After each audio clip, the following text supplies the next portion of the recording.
This channel is for mature audiences only. If you're underage on this channel, your parents' mom should have swallowed them or spit them out.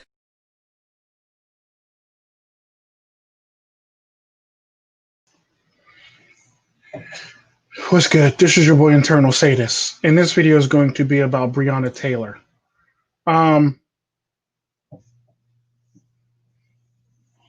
This video is going to be about Breonna Taylor for all intents and purposes, and a whole entire thing that went around it versus what the media have told everybody versus the shit that actually went on around the whole entire thing. Basically, I'm going to touch on a couple different things in this live stream, this podcast, but it's going to be a pretty quick podcast for all intents and purposes, so it'll be palatable. The first things first. It has nothing to do with race. This has nothing to do with race in the least bit. That's typically the big thing that everybody's running around here trying to say is racism, race that, race this, race that. It has nothing to do with race. So typically what happened in this case, FYI, if you're watching this podcast, you're probably going to be watching it on Tico Trend Race and Gender Relations channel, or you're going to be watching it on Black Pill, Red Pill Radio for all intents and purposes if you're catching this. But back to Breonna Taylor. Typically what happened with the whole entire Breonna Taylor thing is it's tragic, yeah. But however, at the same time, the story surrounding her is the fact that she actually got herself into a mess basically by basically what we always talk about, a series of bad decisions for all intents and purposes. So the biggest misconception with the police was they were serving a no-knock warrant. No, they had a no-knock warrant, but they did not utilize a no-knock warrant. They utilized a regular warrant basically for to search the premises for all intents and purposes, because apparently her ex-boyfriend, who was a drug dealer, which everybody leaves out, used to gets packages sent to her address. So it's one of those things. He uses it as a safe house. He uses her address as a safe house. So he gets packages sent to Breonna Taylor's house, which is something that the officers want to search, find, and use in his case while they have him all locked up and safe and sound in prison. Now, that's typically one of the many things that they left out. Now, another thing that they've left out in the whole entire story was how they the whole entire thing about the no-knock warrant and stuff like that. They actually utilize an actual warrant for the arrest of this person. Yeah, they took the high road. So basically, they issued a regular warrant. They had a no-knock warrant available to them, but they chose to actually get a wait for an actual regular warrant to actually go and actually knock on the door and do what they need to do. Moving right along to the scene of the crime, basically, the scene where all this stuff took place. 3 officers arrived at Breonna Taylor's house, and they knocked on the door multiple times and yelled, "Police, police, police." There are neighbors that can confirm that. There are neighbors that can confirm that.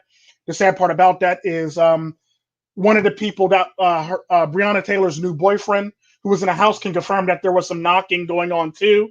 So it's one of those things where they kept knocking. They had woke him up at like 3 a.m. Typically is how it worked. So what happened was when they knocked on the door at 3 a.m, typically they did that. So they knocked on the door, they banged on the door multiple times to get somebody's attention, and before they actually breached the door and actually went in. However, Breonna Taylor and her boyfriend heard the banging on the door, and they woke up, and he heard the banging. So naturally, he went to go get his gun.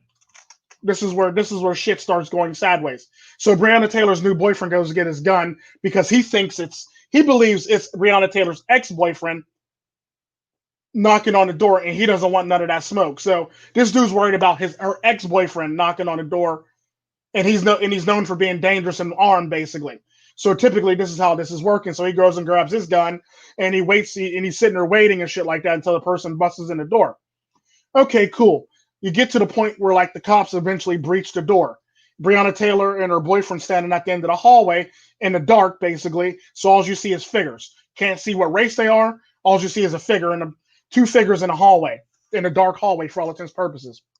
Okay, cool. Moving right along. So the police officers went to breach the door, broke into the door. Her boyfriend shot one of the officers in the leg. Officer yells, "Officer down. I've been shot." This, down, the other.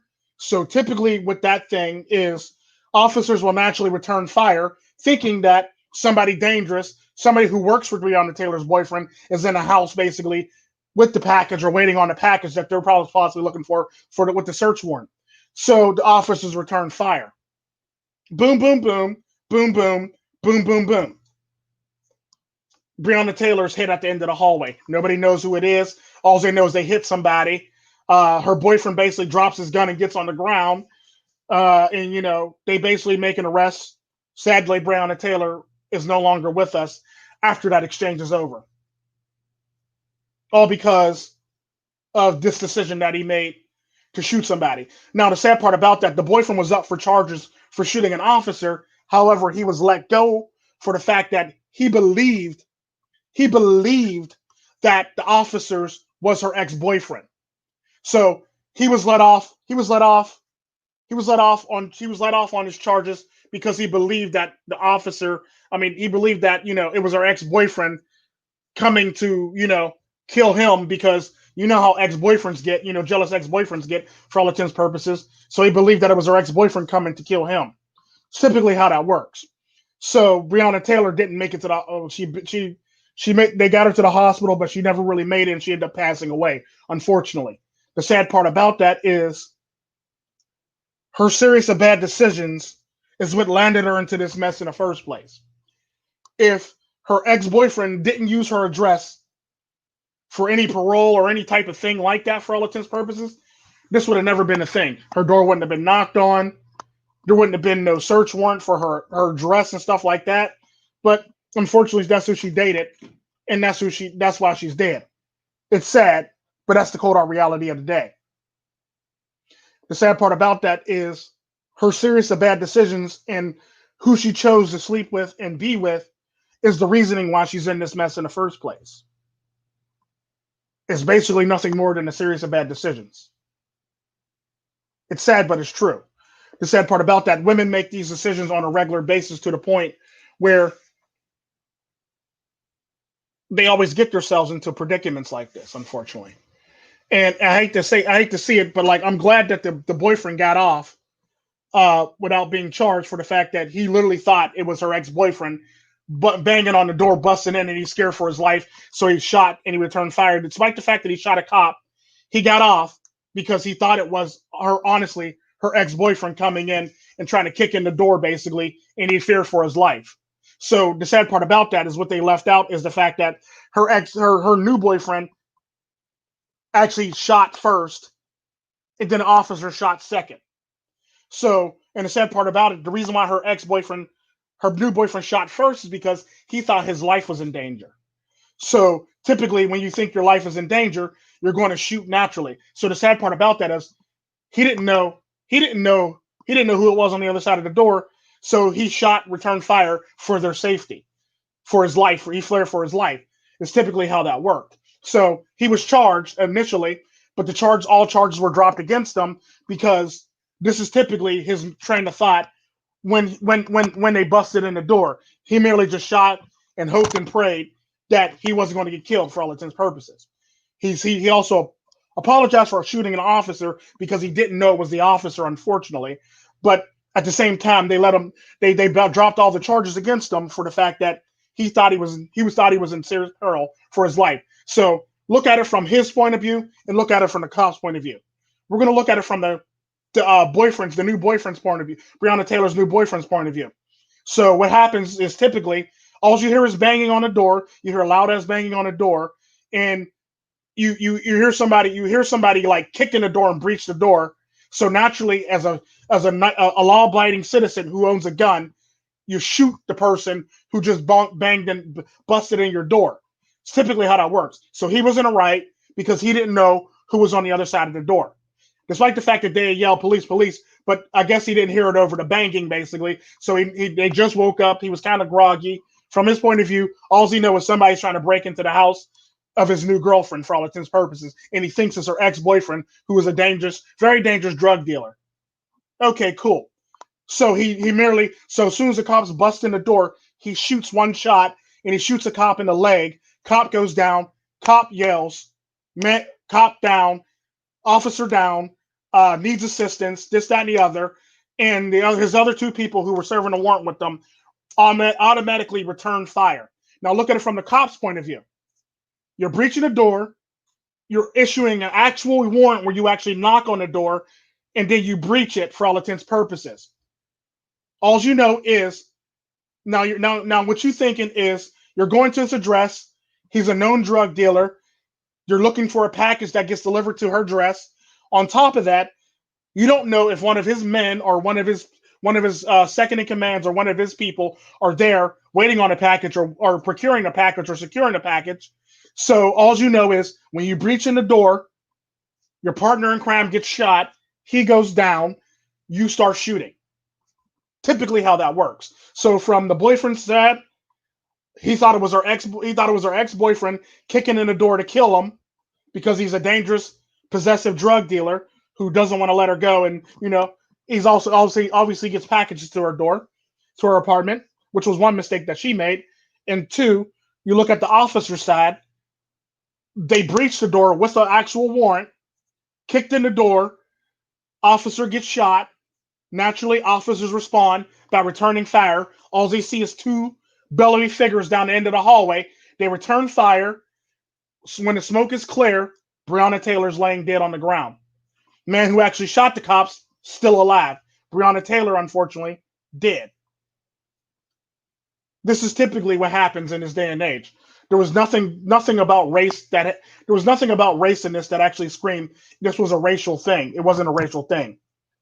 It was two perceptions of what was going on that took place that was butting against each other that made it an even worse situation. Had her boyfriend, let's just say a good example of that, had she not, we'll say two examples. Had Breonna Taylor not allowed her ex-boyfriend to deliver packages and use her house as a safe house, officers would not be knocking on her door to issue a warrant at her address. That's one thing. Two, had her new boyfriend not had a gun, Breonna Taylor would still be alive with us today. It's typically how that works.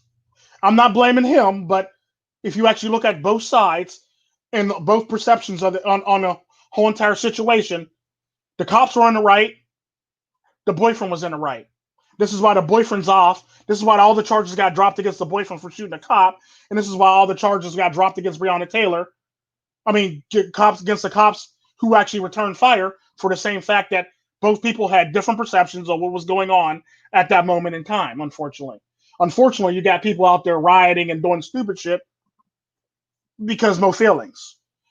And the sad part about that is what the media didn't tell you is this is the reason why they were knocking on the door. They had a no knock warrant, but they didn't use a no knock warrant. They used the actual warrant where they were supposed to knock on the door and do things properly. They didn't use a no knock warrant. The sad part about that is they did knock on the door. The boyfriend confirmed who shot the boyfriend in the house, the apartment actually confirmed that there was knocking on a door or banging on a door for all intents and purposes. And the neighbors all confirmed that there was knocking on the door. And the neighbor also confirmed that he yelled police each time when he banged on the door, open up police, basically each time. So typically what the media is doing is lying to try to spin something to make it more negative. And before anybody get on my channel saying anything, this is Internal Sadist, and I'm a nigga. So before you say we're being racist or anything like that, I'm not. I'm basically telling the truth because I like truth. I hate lies. I love the truth. And I like to get to the bottom of the truth. This is typically what happened. Unfortunately, Breonna Taylor is no longer with us. However, I will say this. I feel bad that the officer was shot in the leg, and I feel bad that Breonna Taylor was shot in the process. However, if Breonna Taylor wouldn't have made the series of bad decisions that she made with dating the man that she did, this wouldn't even be an issue. It is what it is. Again, a series of bad decisions landed her in this mess. It's not victim shaming, it's seeing the reality of the situation. Same thing goes for the new boyfriend. Had you not dated a woman whose ex-boyfriend was a fucking drug dealer, you wouldn't have to worry about this shit, nor would you have to worry about packing a gun to actually bring to the place, and she wouldn't be dead right now. I'm just saying, if you didn't date somebody who was actually a girlfriend to an ex-serious, dangerous, much more dangerous than your ass drug dealer, you wouldn't be in this mess in the first place.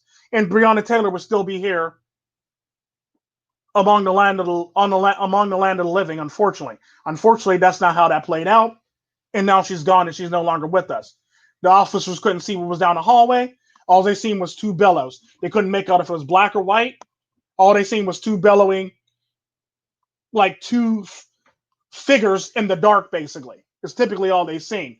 Unfortunately, one of the figures in the dark at the end of the hallway was Breonna Taylor, and the guy who actually shot the gun. Luckily, the cops missed him, so he can tell this side of the story and tell the truth on what actually happened and give the honest truth on the truth of the matter. Unfortunately, she's no longer with us, and this is what happens when women make bad decisions in relationships. People end up dead that don't need to be dead. Innocent people end up dead who don't need to be dead. But this is Internal Sadist. Y'all have a good one. Be blessed. Be good to yourselves. And always seek the truth. Adios.